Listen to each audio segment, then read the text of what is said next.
आप सभी के सामने एक बार फिर से उपस्थित हूँ नई नई खबरों के साथ न्यूज मोमेंट की तरफ से, और स्वागत करती हूँ आपका न्यूज मोमेंट हिंदी में। तो चलते हैं खबरों की तरफ।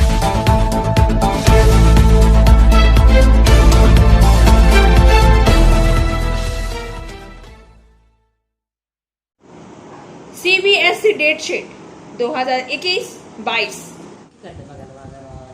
Central board of secondary education 18 अक्टूबर को कक्षा 10 और 12 की टर्म 1 बोर्ड परीक्षा 2021-22 के डेट शीट जारी की हैं।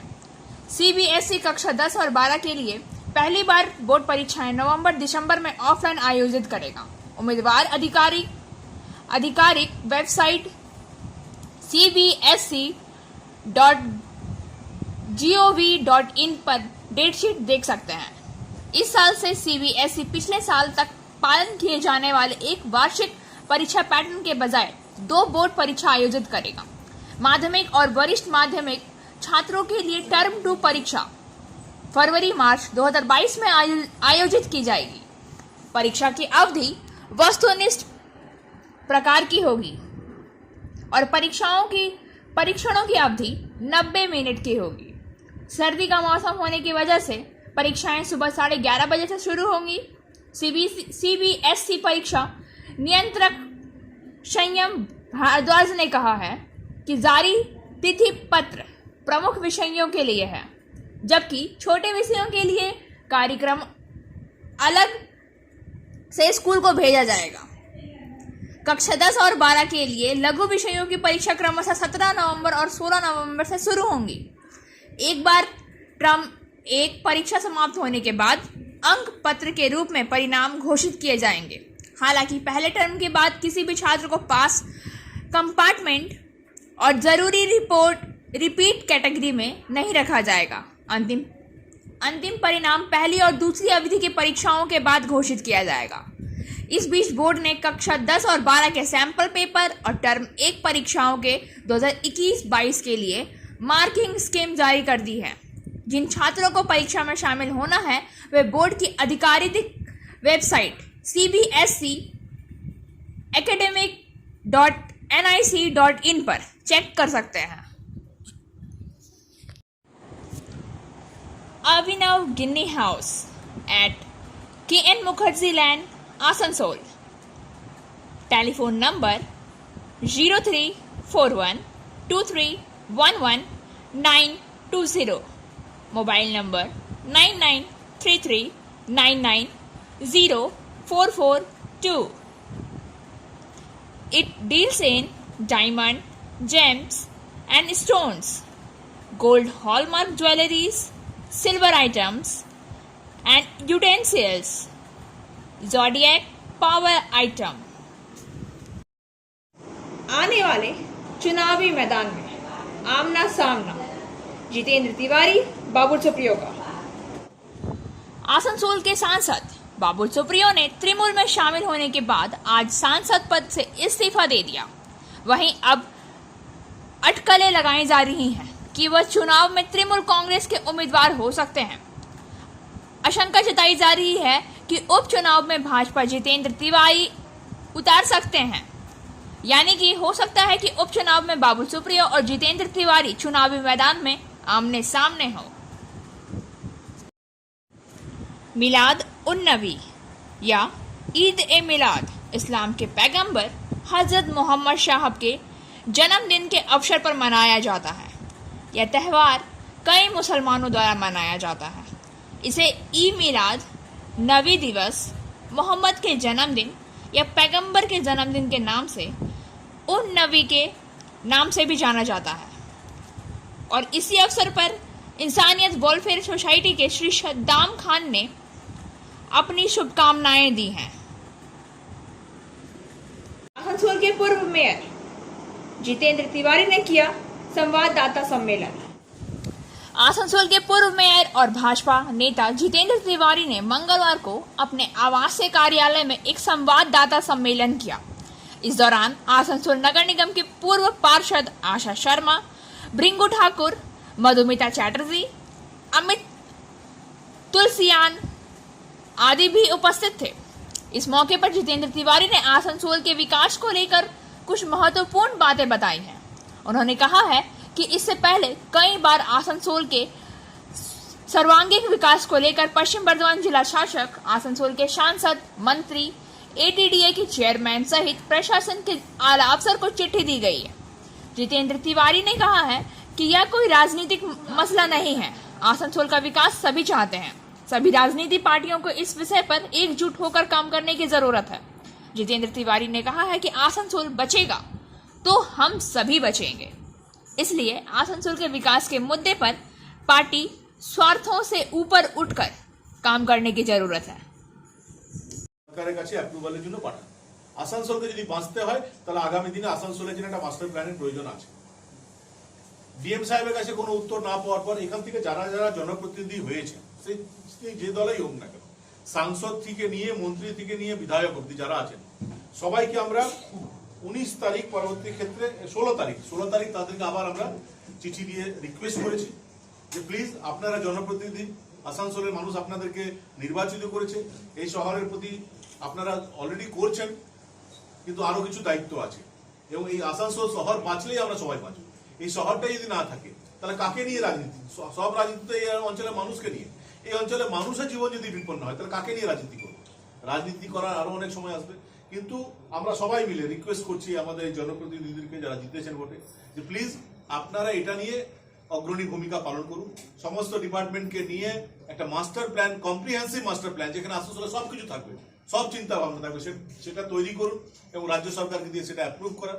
সেখানে যদি কেন্দ্রীয় সরকারের কোনো ভূমিকা থাকে, অনেকে হয়তো বলবেন যে কেন্দ্রীয় সরকার করছে না, কেন্দ্রীয় সরকারের যদি কোনো ভূমিকা থাকে, আমরাও যদি আপনারা মনে করেন যে আমাদের হেল্পের দরকার আছে, আপনারা যদি আমাদেরকে কাজে লাগাতে চান, আমরাও সেখানে হেল্প করবো। কেন্দ্রীয় সরকারকে দিয়ে যদি কোনো সহযোগিতা লাগলে আমরা কেন্দ্রীয় সরকারকেও রিকোয়েস্ট করবো যাতে এই আসানসোলের স্বার্থে ওই মাস্টার প্ল্যানকে সহযোগিতা করতে। এবং প্লিজ আমি আপনাদের মাধ্যমে রিকোয়েস্ট করবো, যাদের কথা বলছি প্লিজ এটাকে পলিটিক্যাল স্টেটমেন্ট হিসাবে নেবেন না, এমন ভাববেন না। জানি অনেকে বলবেন যে ও যখন ছিল তখন কি করেছে, এ যখন ছিল তখন কি করেছে। দেখুন, আমরা যখন ছিলাম আমাদের ক্ষমতা মতো আমরা কাজ করেছি। আমি বলছি না যে আমরা সব সমস্যার সমাধান করে দিয়েছি, কিন্তু এখন যে অবস্থা আসানসোলের, এখন আমি জিতলাম, উনি হারলেন, উনি জিতলেন, ইনি হারলাম, এটা বড় জিনিস না। আসানসোলের মানুষকে জিততে হবে। এখন যে সময় এসছে, এই সময় যদি সবাই আমরা না দাঁড়াই, সবাই আসানসোলের কথা না ভাবি, তাহলে কে জিতলো কে হারলো এটা পরে দেখা যাবে। আসানসোলের মানুষ কিন্তু পরাজিত হবে এবং আমি পরাজিত হতে পারি, আমি পরাজিত হয়ে বেঁচে থাকতে পারবো, ওনারা পরাজিত হয়ে থাকতে পারবে, হতে পারে পরাজিত হয়ে বেঁচে থাকতে পারবে, কিন্তু আসানসোলের মানুষ যদি পরাজিত হয়ে যায় তাহলে আমরা কিন্তু বাঁচতে পারবো। তাই আমি সবাইকে রিকোয়েস্ট করব, আমাদের এমপি থেকে নিয়ে আমাদের বিধায়ক অবধি, মন্ত্রী যারা আছেন, এডিডিএ চেয়ারম্যান আছেন, প্রশাসনিক যারা আছেন, সবাইকে রিকোয়েস্ট করবো। আমাদের বিজেপির এমএলএ আছে, তাদেরকে আমরা চিঠি দিয়েছি, তাদেরকে দিয়েও আমরা বলবো যে এটা নিয়ে এই সামগ্রিকভাবে এর উন্নয়নের জন্য একটা মাস্টার প্ল্যানের কথা আপনারা ভাবুন। এই কথাগুলো আপনারা বিধানসভায় তুলুন, বিভিন্ন প্রশাসনিক কর্তা ব্যক্তিরা আছে তারা এটা নিয়ে আলোচনা করুন এবং আলটিমেটলি আসানসোল একটা মাস্টার প্ল্যান চাই, এই দাবিটা কিন্তু আসানসোল থেকে উঠুক, যাতে আগামী দিনে আসানসোলের মানুষের জীবন যে বিপন্ন হয়ে পড়েছে সেটা থেকে আমরা আসানসোলের মানুষকে রক্ষা করতে পারি। এটাই জাস্ট আপনাদের মাধ্যমে জনগণকে জানাবার জন্য, জনগণকেও রিকোয়েস্ট করবো আমরা প্লিজ এই ইস্যু নিয়ে আপনারা বলুন, যাতে আরো বেশি আমরা সচেতন হতে পারি এবং আরো বেশি আসানসোলের জন্য আমরা কাজ করতে পারি। এই যে চিঠিগুলো দেওয়া হয়েছে সেটা কি কোনো নেতা চাইবেন না যে আসানসোল শহর পিছিয়ে যায়। ব্যক্তিগতভাবে চাইতে পারেন যে কেউ হারুক, কিন্তু কোনো নেতা কি চাইবে যে আসানসোল শহর পিছিয়ে যায়? প্রয়োজন আছে যে সবাই একমত হওয়া। যেহেতু রাজনৈতিক বিভাজন এত বেশি হয়ে গেছে, এত নিজের মুখ দেখা দেখি বন্ধ হয়ে গেছে, সে কারণে এইদিকে কেউ নজর দিচ্ছেন। তো আমি বলবো যে এটা তো যাদেরকে ডাকলে, আমাদের সবাইকে ডাকলে আমরা নিশ্চয়ই সহযোগিতা করবো। আমাদের যদি প্রয়োজন না হয় আপনারাই করুন, আপনারাই ক্রেডিট নিন, আমাদের কোনো অসুবিধা, ক্রেডিট নেওয়ার কোনো ব্যাপার নেই। কেন এটা এই ইস্যুটা ক্রেডিট নেওয়ার ইস্যু নয়, ক্রেডিট নেওয়ার আরো অনেক ইস্যু আসবে, রাজনীতি করার আরো অনেক ইস্যু আসবে, কিন্তু এটা ক্রেডিট নেওয়ার ইস্যু, এটা আসানসোল শহরকে বাঁচানোর ইস্যু। এই ইস্যুতে আমরা যারা ক্ষমতায় আছেন তাদেরকে অগ্রণী ভূমিকা নিতে রিকোয়েস্ট করছি। সবটাকে নিয়ে আসানসোল শহর যেটা বলছি, এই শহর কিন্তু আমাদের আনপ্ল্যান্ড শহর। অন্যান্য শহর যেমন প্ল্যানিং করে তৈরি হয়েছে, সে শহরগুলো সমস্যা কম, কিন্তু যেখানে আনপ্ল্যান্ড সিটি থাকে তার সমস্যা অনেক অনেক বেশি থাকে। স্বাভাবিকভাবে আমাদের আসানসোলেও একটা আনপ্ল্যান্ড সিটি, যেহেতু অনেক সমস্যা আছে, কিন্তু in terms of area Asansol হলো, আসানসোল মিউনিসিপাল কর্পোরেশন যে এরিয়া, সেটা ক্যালকাটা মিউনিসিপাল কর্পোরেশনের চেয়েও ইন টার্মস অফ এরিয়া আমরা বলবো। তার সঙ্গে জেলা পরিষদের যে অংশ আছে অন্যান্য অংশকে যদি আপনি সংযুক্ত করেন তার খুব বড় শহর। রেভিনিউ জেনারেশনের ক্ষেত্রে এই শহরের একটা সুনাম আছে ওয়েস্ট বেঙ্গলে। মানে যে কয়েকটা শহর হাইয়েস্ট রেভিনিউ জেনারেট করে আসানসোল তার মধ্যে অন্যতম। স্বাভাবিকভাবে এই রেভিনিউ তো আসানসোলের মানুষরাই দেয়। আসানসোলের মানুষ দেয়, কুলটির মানুষ দেয়, জামুরিয়ার মানুষ দেয়, পান্ডবেশ্বরের মানুষ দেয়, রানীগঞ্জের মানুষ দেয়, বারাবনের মানুষ দেয়, বার্নপুরের মানুষ দেয়। তো যারা এই রেভিনিউ দিচ্ছে, এই রেভিনিউ দেওয়ার পরিবর্তে তারা তো পরিষেবাটাও চাইবে। কিন্তু যেহেতু এই শহর আনপ্ল্যান্ড সিটি, সে পরিষেবা আমরা কিন্তু দিতে পারছি না। আমি কাউকে দোষারোপ করছি না, কিন্তু এটা এখন প্রয়োজন হয়েছে। এই কয়েকদিন আগে যে বন্যা হলো এবং বন্যার ফলে আসানসোলের মানুষ যেভাবে বিপন্ন হয়ে গেছিল, আমি কাউকে দোষারোপ করছি না, এ দায়ী ও দায়ী ও দায়ী এটা বলছি না। কেউ আগে থেকে ভাবেনি যে এরকম হতে পারে, কিন্তু এখন হচ্ছে তো। এবং হলে মানুষের জীবন বিপন্ন। এখনো প্রায় 1000-3 লোক এখনো ঘর ছাড়া, 1000-5 লোকের ঘর বাড়ি ভেঙে গেছে। যদি একটা প্ল্যান সিটি যদি আমরা তৈরি করতে পারি তাহলে এই সমস্যাগুলো হবে না।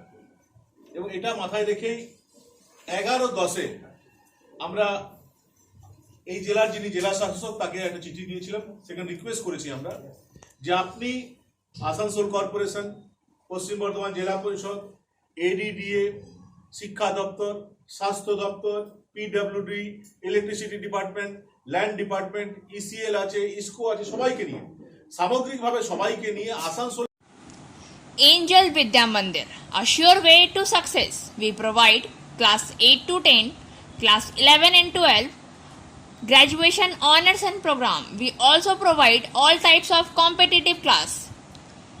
For further information, please contact 9932864067 or 8116183079.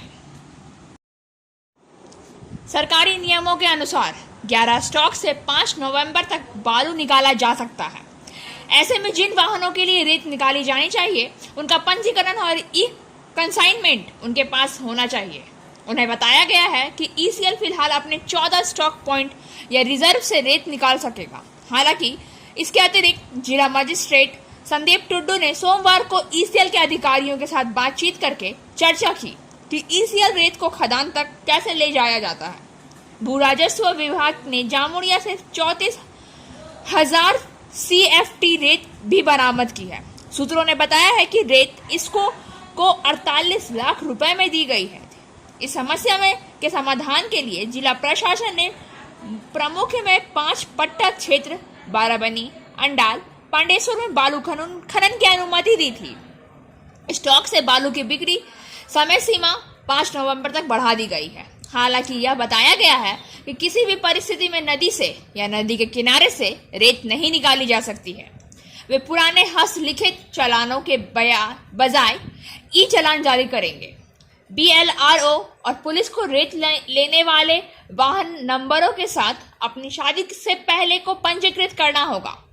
ECL के कुल्टी थाना क्षेत्र के चीनाकुड़ी, सीतापुर मौजों के 2 स्टॉक यार्ड, पांडेश्वर ब्लॉक के में छोरा और फरीदपुर दुर्गापुर ब्लॉक में देसलोपा, दलबंद मौज, सरपी और मदरबनी मौजों के 2 स्टॉक यार्ड, रानीगंज ब्लॉक के तीरथ मौजर में स्टॉक यार्ड, संबलपुर में जमनाबार और अंदर ब्लॉक में जामनगर। स्थानीय पुलिस और BLRO को उन वाहनों की संख्या दर्ज कराने के लिए कहा गया है जिनमें किताब ले जाया जाएगा।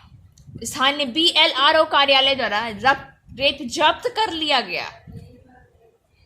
चूंकि कोई भी दस्तावेज दिखाने में सक्षम नहीं था, यह अंततः 48 लाख रुपए की लागत से इसको प्रशासन की मांग पर दिया गया था। यह पहला मौका है जब इतनी बड़ी मात्रा में अवैध बालू की बिक्री हुई है।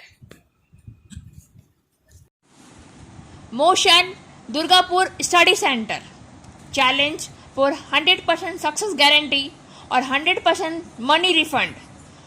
For further information please contact 9434822278 और 8900100080। नगर क्षेत्र में पूजों के दर्शनार्थियों से बात करते हुए पेड़ लगाने की बारी थी उनकी। वहीं शारदीय उत्सव के दौरान किसी भी जानवर, सांप, बंदर, हनुमान, हाथी को रात के अंधेरे में हमला करने और बदमाशों को पेड़ काटने के लिए रोकने के लिए वन अधिकारियों ने मंडप में सतर्क और अभिनव अभियान चलाया और जंगल में रूपनारायणपुर वन परिक्षेत्र कार्यालय में कर्मचारियों सहित गौरागड्डी, सरितली, हड़ला और जामुरिया जैसे आसनसोल प्रादेशिक रेंज के सभी विट कार्यालयों को उल्टा कर दिया गया। इस बार वन विभाग के कर्मचारी को संभालने के लिए सड़क पर उतरे हर दिन पूजा में कोई दोस्त छोड़े बिना, उसके लिए हमला किए बिना खबर मिलते ही वे भाग पड़े। उन्होंने रानीगंज और बाराबनी के इलाकों में 6 खतरनाक जहरीले सांप को छुड़ाया और जंगल में छोड़ दिया। अधिकारी प्रतिदिन आसनसोल से चितरंजन तक विशाल क्षेत्र में गश्त करते थे। रेंज अधिकारी अंश सरकार ने बताया है कि इसके साथ ही उन्होंने विभिन्न पूजा परिसर में राज्य सरकार की शबुजरी परियोजना के बारे में सभी लोगों को जागरूक किया है। उन्होंने घर में पेड़ लगाने के लिए आवेदन किया। चितरंजन के फतेहपुर लोक दुर्गा पूजा समिति ने वन अधिकारी, बीट अधिकारियों और कर्मचारियों को उनकी मेहनत के लिए सम्मानित किया। वन अधिकारियों ने पूजा परिसर में आगंतुकों को शुभश्री परियोजना का प्रदर्शन किया है। Coaching for medical neat and entrance exam by D.K. Lal sir. For further information, please contact 9832829475.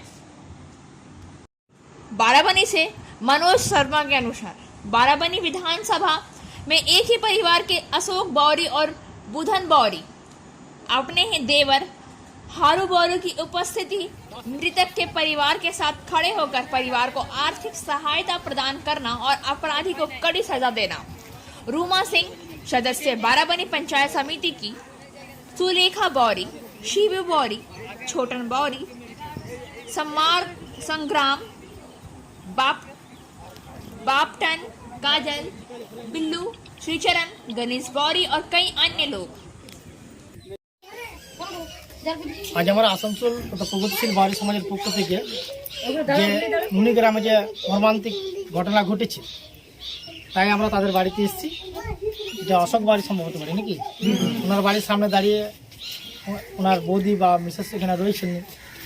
তো যে ঘটনা শুনলাম এটা মানুষের মধ্যে আন্তরিকতা এবং ভালোবাসার অভাব, সৌজন্যতার অভাব, এগুলো না থাকলে যা হয় তাই ঘটনা বুঝলাম। ঘটনার তেমন কিছু কারণ ছিল না এর মৃত্যুর, কিন্তু হয়তো আন্তরিকতা বা সৌজন্যবোধ না থাকার জন্য এই ঘটনা ঘটেছে। আমি ইতিমধ্যে ওসি সাহেবকে ফোন করলাম। ওসি সাহেব আমাকে সব রকম আশ্বাস দিলেন যে আইনে যা যা ধারা আছে আমরা সব ধারাগুলো ওনার উপরে অ্যাপ্লাই করছি, আপনাদের কোনো অসুবিধা হবে না। আইনের দিক থেকে উনি যা শাস্তি পাওয়া সেই শাস্তি পাবেন। আর আমরা যারা সমাজগত দিক থেকে এসেছি আমরা ইতিমধ্যে আমরা অ্যাডমিনিস্ট্রেশন তথা এখানে যিনি দায়িত্বে আছেন মাননীয় বিধায়কবাবু, আমাদের বিধানবাবু, ওনার সঙ্গে গিয়ে দেখা করব, যাতে যে দুটো পরিবার আজকে নষ্ট হলো আর কি, যারা বিধবা হয়েছে, তাদের তো বাচ্চা টাচ্চা রয়েছে, তাদের পরিবার কিভাবে আগামী দিনে ওদের পাশে দাঁড়িয়ে পরে ওদের দুটো পরিবারকে আমরা উপকৃত করতে পারি, এই ব্যাপার নিয়ে পরে আমরা একটা বিধানবাবুর সাথে গিয়ে দেখা করব, যাতে এদের সব যারা যেহেতু চলে গেলো সেটা চলেই গেল এবং যারা আছে তাদেরকে কীভাবে বাঁচাতে হবে সেই ব্যবস্থা আমরা করবো।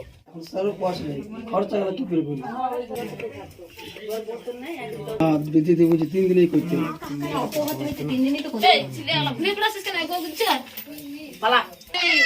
মারদার করেছে ভালো করেছে কিন্তু পুলিশে বলছে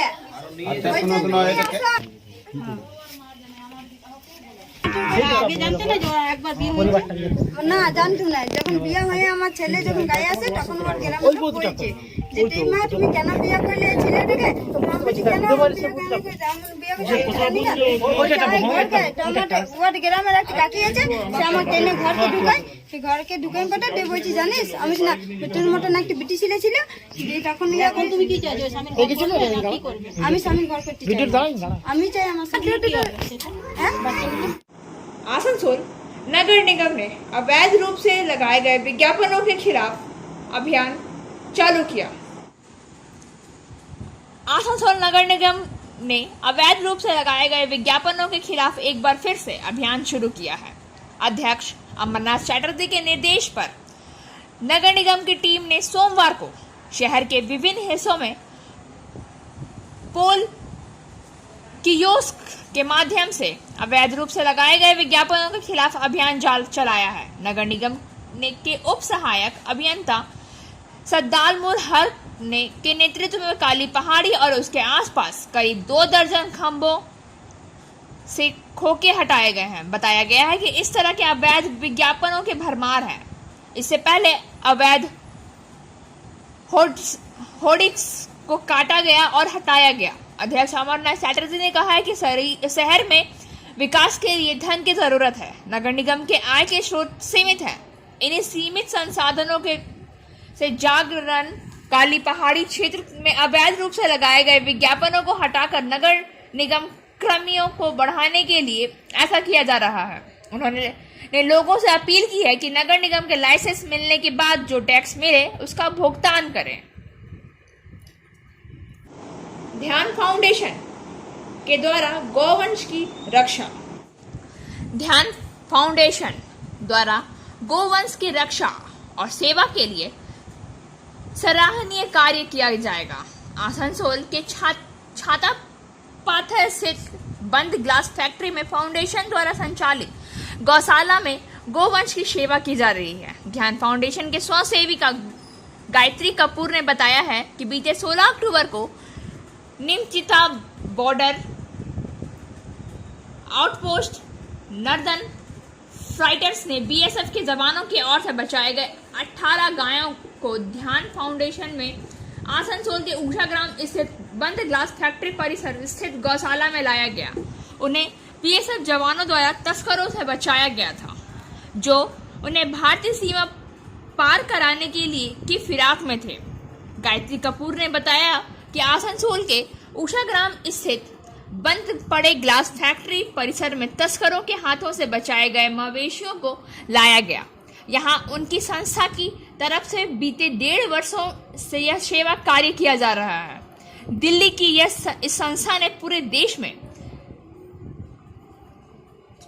43 गौशालाएं हैं, जहां ध्यान फाउंडेशन के स्वसेवक करीब 70,000 मवेशियों का ध्यान रखते हैं, जिन्हें तस्करों से बचाया गया है।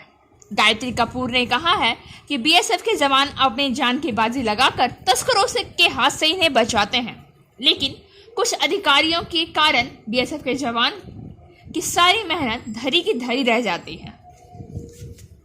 मधुमक्खी के काटने से हुई मौत। दुर्गापुर से रोहित मोहांक का अनुसार मधुमक्खी के काटने से मौत। एक बूढ़ा आदमी, मृतक की पहचान करीब 70 साल की बीके सिंह के रूप में हुई है।